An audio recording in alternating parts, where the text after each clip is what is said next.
साथियों नमस्कार, मेरा नाम प्रशांत है और आप देखना शुरू कर चुके हैं आपका अपना चैनल खुदरंग। दोस्तों, इस देश में जिस तरीके से बजरंग दल के गुंडों ने आतंक मचा रखा है, उसके खिलाफ लोग खड़े होना शुरू हो चुके हैं। दीपक कुमार से शुरू हुआ ये पूरा का पूरा सिलसिला अब ये जमीन पर आता हुआ दिखलाई पड़ रहा है। एक तस्वीर निकल के सामने आई, बताया जा रहा है कि यह तस्वीर एक पार्क की है, वैलेंटाइन डे के दिन की। बजरंग दल के गुंडों से भिड़ी एक लड़की ने उनकी असली औकात, उनकी असली हैसियत बता दी। पूरा मामला क्या है, क्या बातचीत हुई और कैसे खदेड़े गए बजरंग दल के गुंडों की पूरी हेकड़ी उस एक लड़की ने निकाल दी, वो तस्वीरें मैं आज आपको दिखाऊंगा। आप उस वीडियो में यह भी देख सकोगे कि दरअसल बजरंग दल के गुंडों की समझ कहां तक जाती है, यह भी मैं आपको बताऊंगा। और साथ में हेमंता विश्व शर्मा वाले मामले में सुप्रीम कोर्ट ने ऐसा कौन सा चौंकाने वाला टिप्पणी कर दी, ऐसा कौन सा चौंकाने वाला बयान दिया, जिसके बाद से अब जबरदस्त तरीके से इस पर सवाल उठ रहे हैं। क्या पूरा मामला है, इस पर भी बताऊंगा। और बांग्लादेश वाले मसले पर लोकसभा के स्पीकर ओम बिरला क्यों बुरी तरीके से फंसे हुए नजर आ रहे हैं, या यूं कहे कि ओम बिरला का असली चेहरा, असली नकाब उतर गया है, उसके बारे में भी आपको बतलाने की कोशिश करूंगा। और कैसे इस देश को हिंदू मुसलमान के आगे ले जाकर के अब इस पूरे के पूरे देश को आप कह लीजिए कि जातिवाद के एक तरीके से आग में झोंका जा रहा है। कैसे जबरदस्त तरीके से बहुजन समाज के लोगों को उकसाया जा रहा है। दो कौड़ी के यूट्यूबर पहुंच जा रहे हैं माइक लेकर के, और वहां इनको दरअसल जर्नलिज्म के बारे में कुछ भी पता ही नहीं है। बस पहुंच गए, भिड़ने पहुंच गए, नीचा दिखाने पहुंच गए, और बस यही वजह है कि दिल्ली में बवाल मचा हुआ है। बहुत सारी तस्वीरें हैं, लेकिन सबसे पहले जरा ये वीडियो देखिए। मेरी बात सुनो, मेरी बात सुनो। आपको देख के हमारी छोटी बहनें और बिगड़ रही हैं। छोटी बहनें बिगड़ रही है। बिगड़ना तब होता है जब कोई लड़की गलत काम कर रही है। ये आज की कर रहे हो, क्या किया है? इस जाहिल लड़के को कायदे का कोई आदमी होता तो पहले 4-6 कंटाप मारता। पर ये कौन होता है ये कहने के लिए, ये आदमी कौन होता है? लेकिन इस लड़की की हिम्मत को दाद देनी चाहिए कि इसने कम से कम इतनी हिम्मत की इन लंपटों के मुंह पर करारा तमाचा जड़ने की, कम से कम इसने कोशिश की, इसने जरूरत की। अब ये वीडियो जबरदस्त तरीके से वायरल हो रहा है इंटरनेट पर। और अब बात हेमंता विश्व शर्मा के मामले से जुड़ी हुई। आपको याद है कि हेमंता विश्व शर्मा का एक तस्वीर, एक वीडियो जारी किया गया था भारतीय जनता पार्टी के ऑफिशियल ट्विटर हैंडल असम की तरफ से, जिसमें वो मुसलमानों को गोली मारते हुए दिखाए गए थे।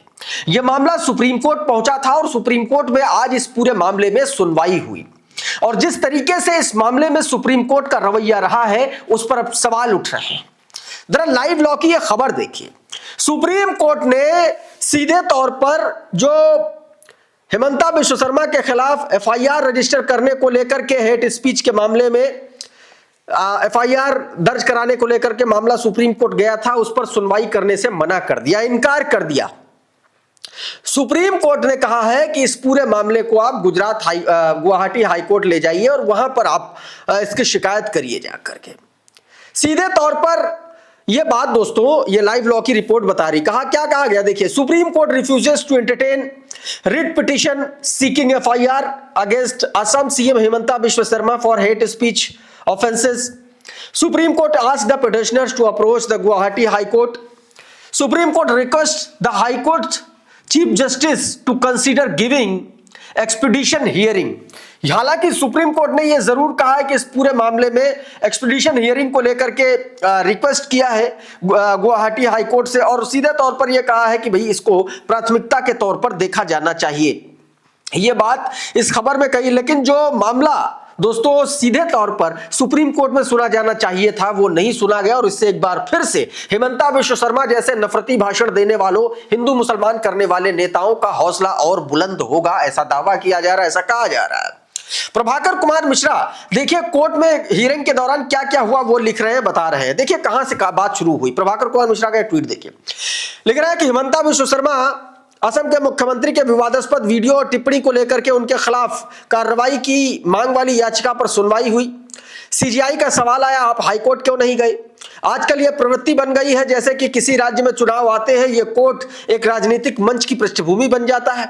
अभिषेक मनु सिंघवी कहते हैं कि अगर यह मामला सुप्रीम कोर्ट नहीं आ सकता तब कैसे मामला आएगा? हमने एसआईटी की मांग की, सीएम के खिलाफ राज्य एसआईटी कैसे बना सकता है? यह बात दोस्तों कही गई। इसके बाद चीफ जस्टिस जो सुप्रीम कोर्ट ने सीधे अभिषेक मनु सिंघवी ने दलील दी कि एक मुख्यमंत्री जिसने संविधान की शपथ ली है उसने शपथ का उल्लंघन किया है। इस पर अदालत ने कहा, chief justice of India justice Suryakant ने कहा कि आप यही बात हाईकोर्ट में कह सकते हैं, आप हाईकोर्ट जा सकते हैं, हमारे पास पहले से लंबित मामले हैं जिन्हें निपटाना है।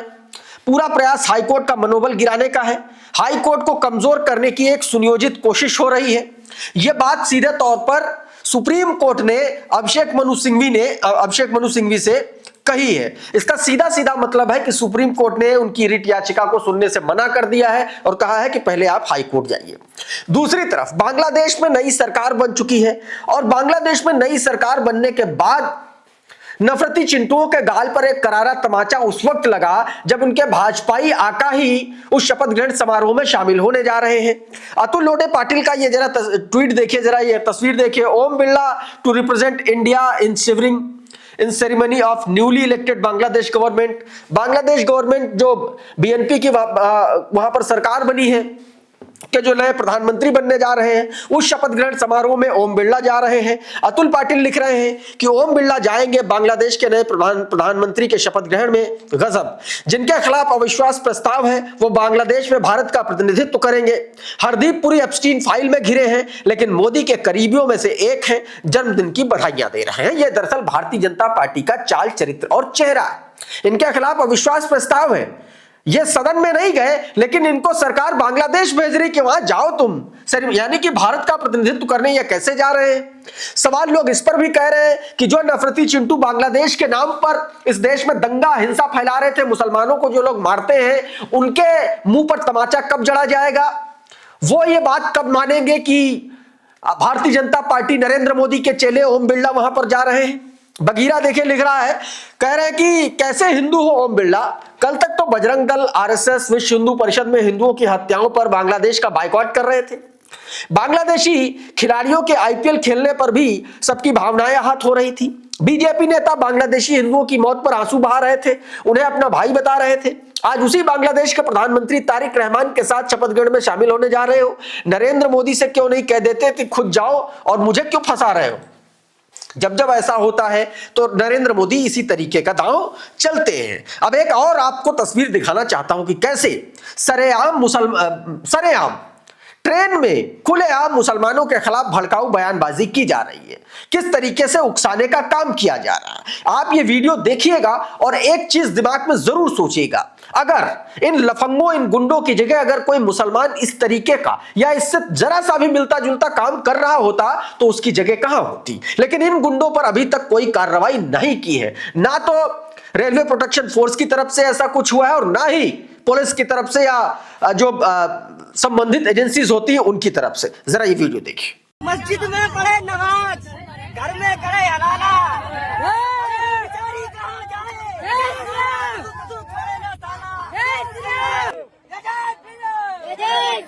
और बात हिंदू मुसलमान की नहीं बची है, अब बात दोस्तों सीधे तौर पर इस देश में इस स्थिति पर आ गई है कि भारतीय जनता पार्टी ने बर्बादी के मुहाने पर ला करके इस देश को खड़ा कर दिया, सिविल वॉर जैसी स्थितियां पैदा कर दी हैं। पहले हिंदू मुसलमान लड़ाया, पहले हिंदू और ईसाई धर्म परिवर्तन के नाम पर लड़ाया और अब यूजीसी के नाम पर दलितों सवर्णों के बीच में झगड़ा पैदा कर रही है भारतीय जनता पार्टी की सरकार। और इस सरकार में कैटलिस्ट का काम कर रहे 2-2 कौड़ी के सड़क छाप यूट्यूबर, जिनको जर्नलिज्म का एबीसीडी नहीं पता, वो जा करके वहां पर दंगे जैसी स्थितियों को पैदा कर रहे हैं, बहुजनों को उकसा रहे हैं। जरा ये वीडियो देखिए किस तरीके से ये 2 कौड़ी का यूट्यूबर लोगों को उकसाने का काम कर रहा है। वहां पर देखिए जरा। इन्होंने झाड़ू बांधी है, आपके झाड़ू बांधी किसी ने? पढ़ने लिखने से मना कर दिया। अच्छा मैं अपने पूर्वजों को याद न करूं, तुम याद कर रहे हो 15 साल पुराने राम को, कृष्ण जी को तुम याद कर रहे हो, मैं ना याद करूं अपने इतिहास को। प्रियंका भारती लिख रही हैं कि झाड़ू कहां बंधी है, ये आदमी यही पूछ रहा है। दरअसल प्रोवोकेटिव रिमार्क्स।